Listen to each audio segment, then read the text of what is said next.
मी हेमंत पाटील आणि मी वैष्णवी चौधरी. तुम्हा सगळ्यांचा श्रावण सरी 2022 जत्रा मेळा कला गुणांचा मध्ये पुन्हा स्वागत करतो. काय मग मंडळी, कशी वाटली काव्य मैफिल? मजा आली ना?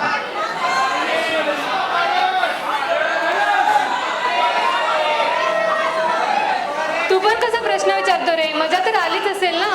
किती सुंदर सुंदर कविता सादर केल्या सर्वांनी. हो ना, खूपच टॅलेंट भरलेला आहे नायरमध्ये, नाही का? मग काय, फक्त कविताच नाही, बाकीच्या कलांमध्ये पण आपली पोरं काही कमी नाही आहेत. नाटकाचंच उदाहरण घेऊन घे. वयामध्ये पण आपण नाटक असतो करत असतो. वायवामध्ये ठीक आहे ग, पण जो या रंगमंचावर येऊन आपल्या कॅरेक्टरमध्ये संपूर्णपणे विलीन होऊन जातो, तोच खरा कलाकार. अरे असे तर कलाकार आपल्या नायरमध्ये खूप सारे आहेत. तरी तुला काय वाटतं, नाटक म्हणजे काय? नाटक म्हणजे हा जरी सोपा वाटत असेल ना प्रश्न, तरी त्याचं उत्तर देणं मात्र कठीण आहे. हे बघ, तुला एक सांगू का, मला नाटकाबद्दल फारसं काही माहीत नाही, पण मी कुठेतरी वाचलं होतं की नाटक म्हणजे रंगवलेले चेहरे आणि चेहऱ्यावरचे मुखवटे. रंगवलेले चेहरे आणि चेहऱ्यावरचे मुखवटे, कलाकार सर्वार्थाने जगतोय ते विसरून सारे दुखवटे.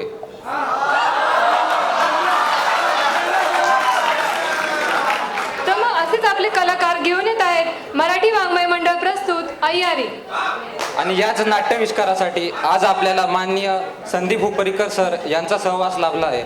तर सरांनी विविध मालिकांमध्ये महत्त्वाच्या भूमिका साकारलेल्या आहेत, जसं की अस्मिता, शौर्य, माझ्या नवऱ्याची बायको, येऊ कशी कशी मी नांदायला, तू तेव्हा तशी.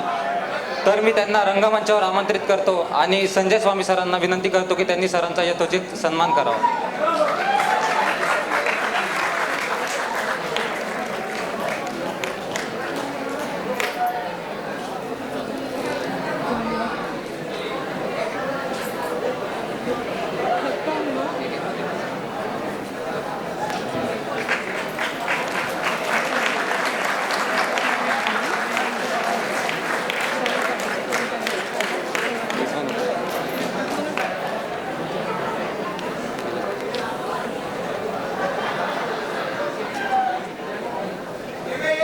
तर मग मित्रांनो, नाटक चालू होण्यापूर्वी आदित्य पवार तुमच्याशी संवाद साधू इच्छितो.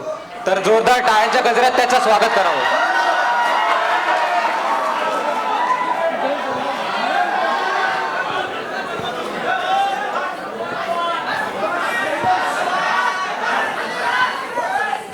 नमस्कार मंडळी, मी आदित्य पवार सर्वप्रथम श्रावण सरीमध्ये तुमचं सहर्ष स्वागत करतो. श्रावण हा प्रत्येक मराठी माणसाच्या आयुष्यातला एक खास पैलू. आणि श्रावण सरी म्हणलं की आठवते ही सभोवतालची गर्दी, कार्यक्रम बघायला आलेली. आणि पहा ना, अनायाशी यावर्षी श्रावण सरीची संकल्पना देखील जत्रा आहे. जत्रा म्हणलं की आठवता मोठमोठे पाळणे, आजूबाजूला लागलेले खाण्याचे खेळण्यांचे स्टॉल आणि त्यामध्ये वावरणारी ही माणसांची गर्दी. होय, आज मी तुमच्या समोर याच माणसाच्या गर्दीत हरवलेल्या माणसाबद्दल माझे मत व्यक्त करायला आलो आहोत. आपण मला शांतपणे समजून घ्याल ही माझी नम्र विनंती. अहम ब्रह्मास्मी, जली स्थळी काष्ठी पाषाणी मीच आहे. मी तुमचा आहे, तुम्ही माझे. उत्पत्ती आणि विलयास मीच कारणीभूत आहे असे म्हणणारे आहेत. आहे म्हणणारे आस्तिक, नाही म्हणणारे नास्तिक. पाहिजे तर आपण याला एक अनामनिर्मिक समजूया. पण ते काही असो, हे सर्व काही एकाच सूत्रावर चालतं. त्यास निसर्ग अथवा नियती समजूया. बरं, केव्हा तरी उलटा पालतीत अमिबा या पृथ्वी तलावरती अवतरला. अमिबा ते द्विपाद असा हा उत्क्रांत जीवप्रवास लाखो करोडो वर्षांचा.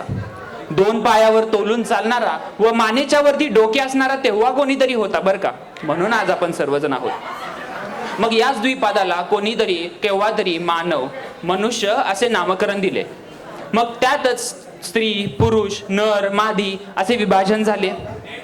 सुविधा वाढत चालल्या. डोक्यातील मेंदू उंच उंच भराऱ्या घेऊ लागला आणि या सर्वांवर हा द्विपाद आणि निसर्गापासून हा द्विपाद दुरावू लागला.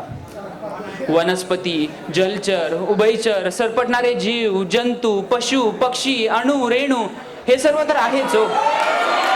पण पण डोक्यातील मेंदू उंच उंच भराऱ्या घेऊ लागला आणि या सर्वांवर हा द्वीपात सत्ता गाजवू लागला.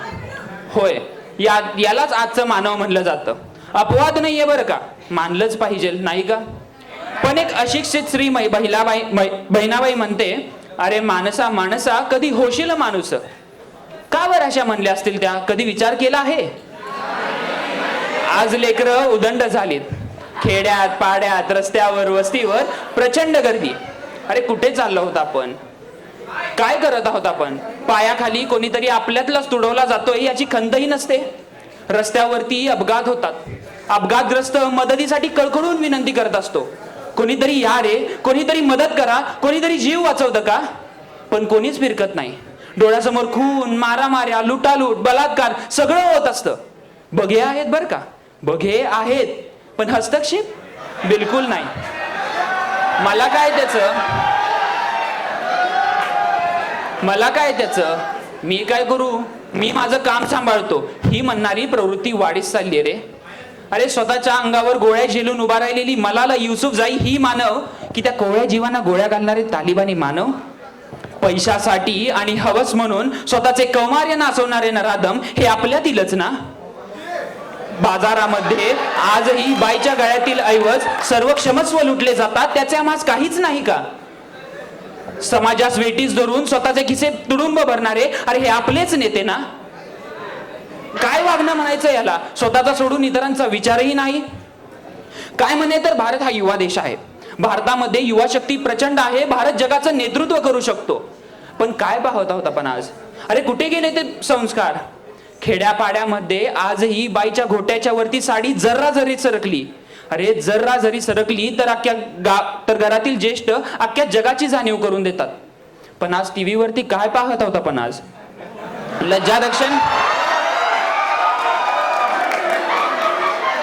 लज्जारक्षण कशाच म्हणायचे? हेच का पूर्वजांनी दिलेले संस्कार? अरे कशालाच मर्यादा नाही, कशाचेच वावडे नाही, केवळ गर्दी गर्दी आणि गर्दी, घरी दारी सर्वत्र तेच रे. कोणीतरी सांगून गेलं की माणसा परास ती मेंढरं बरी. काय चुकीचं बोलले सांगा ना. निदान ती एकत्र राहतात, समूहात चालतात, माना खाली घालून चालतात, कोणाच्या तरी इशाऱ्यावर चालतात. अरे पण या माणसाच्या गर्दीचं काय? आई वडील गुरुजन यांच्या आदर करणाऱ्या पिढ्या कमी होत चालल्यात. स्वार्थ, असूया, निर्दयता, मीपणा, खोट्या सुखांची परिणिती, नीतीचा अभाव, संस्काराचा अभाव, परंपरेचा त्याग, अरे सत असत गोंधळ. मी कोणाचं तरी काहीतरी आहे का, मी कोणाचं तरी काहीतरी देणं लागतो, भ्रष्टाचार थांबवायचा आहे, अन्यायास विरोध करायचा आहे, हे पूर्णपणे विसरून चाललो आहोत का आपण? आईला आई म्हणणं आणि बापाला बाप म्हणणंही संपून चाललंय रे. असंच होत राहिलं, अरे असंच होत राहिलं तर काय होणार आजच्या उद्याच्या आणि पुढील पिढीचं? फक्त मी आणि मला हीच प्रवृत्ती जर ठेवली तर महापुरात वाहत आलेले ओंडके जसे एकमेकांना थडकतात व विलग होऊन जातात, अरे तशीच अवस्था नाही का होणार आजच्या माणसाच्या गर्दीची? पायापुरती वाहनं, माणसाचा वापर संपला की दिला फेकून, हीच प्रवृत्ती आपण फोफावत आहोत. खरं तर आम्हाला सर्वांना हे लक्षात यायला हवं की या जगात माणूस म्हणून जगताना माणसालाच माणसाची गरज आहे. हे पूर्णपणे विसरून चाललो आहोत का आपण आयुष्याचा विचारच करायचा सोडून दिला आहे का?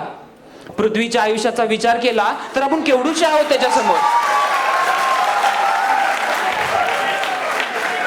पृथ्वीच्या आयुष्याचा विचार केला तर केवढूशे आहोत आपण त्याच्यासमोर, याचं जरा तरी भान हवं. आपला जन्म बिनभांडवली झाला.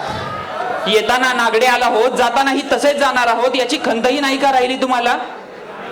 अहम ब्रह्मास्मी म्हणणारे ईशाचा अंश आपण हे पूर्णपणे विसरून चाललो आहोत का?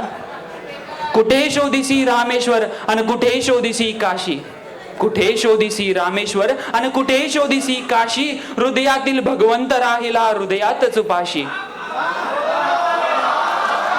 मग काही वेगळे पाहावयाचे का आम्हास? पण तो ब्रह्मच ना. हो, ओळखा स्वतःला. मी म्हणतो ओळखा स्वतःला, कारण असं म्हणलं जातं जो स्वतःसाठी जगला तो मेला. होय तो मेला, पण जो दुसऱ्यांसाठी जगला तो आणि तोच खऱ्या अर्थाने जगला. अरे मग बाबू गेनू, महात्मा गांधी असे अनेक हुतात्मे होऊन गेले. त्यांनी काय मिळवलं आयुष्यात येऊन? आज आपल्याला जे काय मिळतंय हे कुठे ना कुठेतरी त्यांचीच देणगी समजायची. मी आजूबाजूच्यांना ओळखत नसू, मी केवळ गर्दीचा एक घटक म्हणूनच वावरणार असू तर भारतासारख्या जे संस्कारमय देशात आपला जन्म झाला तो जन्म व्यर्थच नाही का रे? अरे मग ही सभोवतालची गर्दी माणसांचीच, आपण इथे सारे जमलोय माणूस म्हणूनच ना. शोधूया ना मग यातच माणूस आणि होऊया सारेच माणसे. माणसाच्या गर्दीत माणूस हरवलाय हा विषयी संपेल आणि सारीच होतील माणसे. दिखाऊ व्यक्तिमत्वात न गुंतता शाश्वत व्यक्तित्वाप्रमाणे वागूया. उडीदा माझे काळे गोरे असणारच, उडीदा माझे काळे गोरे असणारच हो, पण गर्दीमध्ये मात्र हा अपवादात्मक दानव खपून जाईल. बप फडतरे म्हणतात, नको करू देव किंवा संत व्हायचा प्रयत्न. अरे नको करू देव किंवा संत व्हायचा प्रयत्न, व्हा फक्त माणूस. होय, आणि तोच खरा मार्ग आहे. अहम ब्रह्मास्मी म्हणणाऱ्या ईशाचा अंश आपण, चला ना मग त्याप्रमाणेच वागूया. Try to be human and observe humanity, because that is the way of real life. Try to be human and observe humanity because that is the way of real life. Do not try to be a part of crowd. I repeat, do not try to be a part of crowd. Just try to be a part of humanhood. धन्यवाद.